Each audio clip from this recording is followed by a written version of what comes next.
ಇವತ್ತು ರಾಜಕೀಯನೋ ಕೆಂಪೇಗೌಡರ ವಿಚಾರನ ಎಲ್ಲ ನಾಯಕರೆಲ್ಲ ಹೇಳಿದ್ದಾರೆ.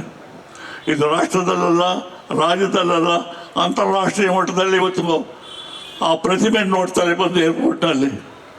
ಆ ಪ್ರತಿಮೆ ನೋಡಿ ಇವತ್ತು ದಿವಸ ಕೆಂಪೇಗೌಡ ಅಂತಕ್ಕಂಥ ಹೆಸರು, ಆ ಗೌಡ ಅಂತ ಹೆಸರು ಉಳಿಸ್ಕೊಂಡಿರ್ತಕ್ಕಂಥ ಅವರು ನಾವು ಈ ಮೀಟಿಂಗ್ಗೆ ಹೋಗ್ಬೇಡ್ರಿ, ಒಬ್ಬರು ಮೀಟಿಂಗ್ ಹೋಗ್ಬೇಡ್ರಿ ಅಂತಲೇ ಇರ್ಬೇಕಾಗಿಲ್ಲ.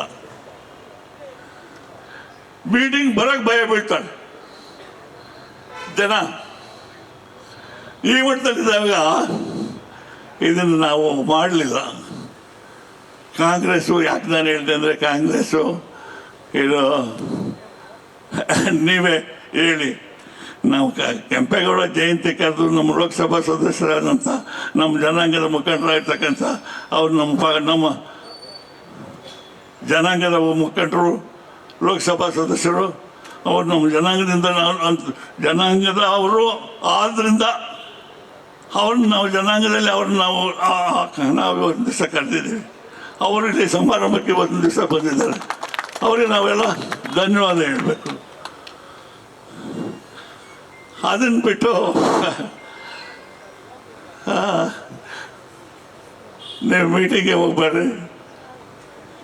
ಅವ್ರು ಯಾರು ಕಾಣ್ದಂಗೆ ಹೇಳ್ತಾರೆ ಕೆಲವರು, ಅಣ್ಣ ನೀವು ಒಳ್ಳೆ ಕೆಲಸ ಮಾಡ್ತೀರ ಅಂತ. ಯಾಕೆ ಅವ್ರ ಮುಂದೆ ಹೇಳಲ್ಲ? ಅಯ್ಯೋ ದಿಗಿಲು ಬೀಳ್ತಾರೆ. ಇದು ಪ್ರಜಾಪ್ರಭುತ್ವ ಬಂದು 70 ವರ್ಷ ಆಯಿತು. ಇದು ಇನ್ನೂ ಪ್ರಜಾಪ್ರಭುತ್ವ, ಇದು ಡಿಕ್ಟೇಟರ್ಶಿಪ್ ಇದೆಯಾ? ಇದನ್ನು ದಯವಿಟ್ಟು ಬಿಡಿ. ಇದು ರಾಜಕೀಯ ಭಾಷಣ ಆದರೆ ನಾನಾಗಲಿ, MP ಅವರಾಗಲಿ, ಕೃಷ್ಣಪ್ಪನವರಾಗಲಿ ಗಂಟೆಗಳ ಕೊದ್ದಿ ಮಾತಾಡ್ತಿದ್ದೀವಿ. ಯಾರಿಗೇನು ಭಯ ಬೀಳ್ಬೇಕಾಗಿದ್ದಂಥದ್ದಿಲ್ಲ. ಆ ಜಾಲಪ್ಪನಿಗೆ ನಾನೇನು ಭಯ ಬೀಳ್ಬೇಕಾಗಿದ್ದಿಲ್ಲ. ಅನೇಕ ತೊಂದರೆಗಳು ನನಗೆ ಕೊಟ್ಟ, ನಾನೇನು ತಿಂಗಳು ಬೀಳಲಿಲ್ಲ.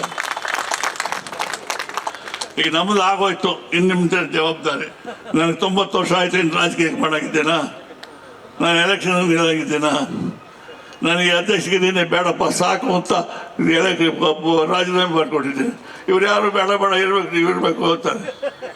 ನಾನು ಸತ್ಯ ಹೇಳಿದ ಮೇಲೆ ನಾನು ಅಧ್ಯಕ್ಷಗಿರಿ ಫೋಟೋ ಇಡೋಕ್ಕಾಗಲ್ಲ ಅಲ್ಲ. ಅದರಿಂದ ಇವತ್ತಿನ ದಿವಸ ಅಮೂಲ್ಯವಾದಂಥ ಜಾಗನ ಪಕ್ಷಾತೀತವಾಗಿ ಇವತ್ತಿನ ದಿವಸ ಎಲ್ಲರೂ ನಮ್ಗೆ ಸಹಾಯ ಮಾಡಿದ್ದಾರೆ. ಅದರಿಂದ ನನಗೆ ಪಕ್ಷ ಬೇಡ, ರಾಜಕೀಯ ಕಟ್ಟಬೇಡ್ರಿ. ಇಲ್ಲಿಗೆ ಪೊಲೀಸ್ನವ್ರನ್ನ ಕರ್ತಾರೆ. ಯಾಕಪ್ಪ? ಲೋಕಸಭಾ ಸದಸ್ಯರು ನಮ್ಮ ಜನಾಂಗದ ಪರವಾಗಿ ನಮ್ಮ ಜನಾಂಗದ ಸ್ಥಿತಿಯಲ್ಲಿ ಭಾಗವಹಿಸ್ತಾ ಇದೆ.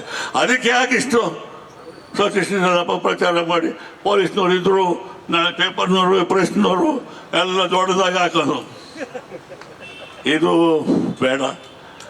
ದಯವಿಟ್ಟು ಅಭಿಮಾನ ಇಟ್ಟು ಇವತ್ತಿನ ದಿವಸ ಇವತ್ತಿನ ದಿವಸ ಈ ಜಾಗನ ಮಹನೀಯರು ಕೊಟ್ಟಿದ್ದಾರೋ ಇದನ್ನು ಮುಂದೆ ಉಪಯೋಗಿಸ್ಕೊಂಡು ಉತ್ತಮವಾದಂಥ ಕೆಲಸವನ್ನು ಈ ಜಾಗದಿಂದ ನಮ್ಮ ಜನಾಂಗಕ್ಕೆ, ಈ ತಾಲೂಕಿನಲ್ಲಿರ್ತಕ್ಕಂಥ ನೀವೆಲ್ಲ ಯುವಕರು ನೀವೆಲ್ಲರೂ ಕೂಡ ಇನ್ನು ಮುಂದೆ ಒಳ್ಳೆ ಕೆಲಸ ಮಾಡಲಿ. ನಮ್ಮ ಲೋಕಸಭಾ ಸದಸ್ಯರು ಎಲ್ಲರೂ ಕೂಡ ನಮ್ಮ ಯುವಕರು ಹೇಳಿದರು, ನಾನೇನು ಬೇಕೋ ಸಹಾಯ ಮಾಡ್ತೀನಿ ಅಂತ. ನಮ್ಮ ಅನೇಕ ಜನ ಸಹಾಯ ಮಾಡಿದ್ದಾರೆ. ಇನ್ನು ಈಗ ಇರ್ತಕ್ಕಂಥದ್ದು ಕ್ಯಾಬಿನೆಟ್ ಮುಂದೆ ಇದೆ, ಕ್ಯಾಬಿನೆಟ್ ಮುಂದೆ ಹೋಗಿದೆ. ನಾಳೆ ಕ್ಯಾಬಿನೆಟ್ ಮುಂದೆ ಮಾಡಿಕೊಡ್ತಾರೆ. ಶಿವಕುಮಾರ್ ಅವ್ರ ಜನಾಂಗದ ಮುಖ್ಯಮಂತ್ರಿಗಳಾಗಿದ್ದಾರೆ. ನಾವೆಲ್ಲರೂ ಕೂಡ ಈ ಸಭೆಯ ಮುಖಾಂತರ ನಮ್ಮ ಲೋಕಸಭಾ ಸದಸ್ಯರ ಮುಖಂಡತ್ವದಲ್ಲಿ ಸನ್ಮಾನ್ಯ ಮುಖ್ಯಮಂತ್ರಿಗಳಿಗೆ ಒಂದು ಮನವಿ ಪತ್ರವನ್ನು ಕೊಟ್ಟು ಅದನ್ನು ಕ್ಯಾಬಿನೆಟ್ ಮೀಟಿಂಗ್ನಲ್ಲಿಟ್ಟು ನಮಗೆ ಮನ್ನಾ ಮಾಡಿಕೊಡ್ಬೇಕು ಅಂತೇಳಿ ನಾವು ಸನ್ಮಾನ್ಯ ಮುಖ್ಯಮಂತ್ರಿಗಳಲ್ಲಿ ಪ್ರಾರ್ಥಿಸ್ಕೊಬೇಕು ಅಂತ ನಾವು ಸರ್ವಾನುಮತದಿಂದ ನಾವು ನಿರ್ಣಯ ಕೊಟ್ಕೊತೀವಿ ಅಂತ ನಿರ್ಣಯ ತಗೊಂಡು ಇವತ್ತು ದಿವಸ ತಮ್ಮೆಲ್ಲರನ್ನು ಬಂದು ಇವತ್ತಿನ ದಿವಸ ಈ ಸಮಾರಂಭದಲ್ಲಿ ಭಾಗವಹಿಸಿ ಈ ಕಾರ್ಯಕ್ರಮ ಯಶಸ್ವಿಯಾಗಿ ನಡೆಸಿಕೊಟ್ಟಂಥ ನಿಮ್ಮೆಲ್ಲರಿಗೂ, ಲೋಕಸಭಾ ಸದಸ್ಯರಿಗೂ, ನಮ್ಮ ವಕೀಲರ ಸಂಘದ ಅಧ್ಯಕ್ಷರಿಗೂ, ಖಜಾಂಚಿ ಅವರಿಗೂ, ನಿಮ್ಮೆಲ್ಲರಿಗೂ ಧನ್ಯವಾದಗಳನ್ನೇ ಅರ್ಪಿಸಿ ನನ್ನ ಮಾಹಿತಿ ಮುಗಿಸ್ತೇನೆ. ಈಗ ಇದುವರೆಗೂ ನಾವು ಪ್ರೊಸೆಷನ್ ಮಾಡ್ತಾರೆ.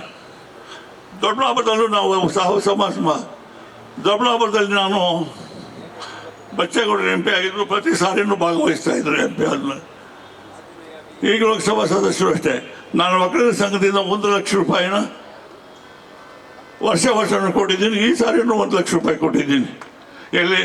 ಒಕ್ಕಲಿಗರ ಸಂಘ ದುಡ್ಡಿನಿಂದ ಕಾರ್ಯಕ್ರಮ ಮಾಡೋದಕ್ಕೋಸ್ಕರ. ಇಲ್ಲಿ ನಮಗೆ ಆ ಶಕ್ತಿ ಏನಿಲ್ಲ, ಇವಾಗ ಕೊಡುವಂಥ ಶಕ್ತಿ ಇಲ್ಲ.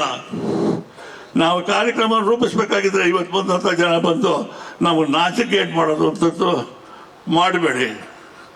ಅಧಿಕ ಸಂಖ್ಯೆಯಲ್ಲಿ ಸೇರಿ ಅವತ್ತು ದಿವಸ 27ನೇ ತಾರೀಕು 11 ಗಂಟೆಗೆ ನಾನು ಮತ್ತು ಲೋಕಸಭಾ ಸದಸ್ಯರು ಕೂಡ ದೊಡ್ಡಬಳ್ಳಾಪುರದಲ್ಲಿ 11 ಗಂಟೆಗೆ ಭಾಗವಹಿಸಬೇಕಾಗಿರೋದ್ರಿಂದ ನಮ್ಮ MLC ಕೃಷ್ಣಪ್ಪನವ್ರು ಹೇಳ್ತಾರೆ 7 ಗಂಟೆಗೆ ನಾವು ಕಾರ್ಯಕ್ರಮವನ್ನು ಮುಗಿಸಿಬಿಡೋಣ ಅಂತ. ತಾವೆಲ್ಲರೂ 7 ಗಂಟೆಗೆ ಬಂದು ಆ ಕೆಂಪೇಗೌಡನ ಪ್ರತಿಮೆಗೆ ಒಂದು ಹಾರ ಹಾಕಿ ನಮ್ಮ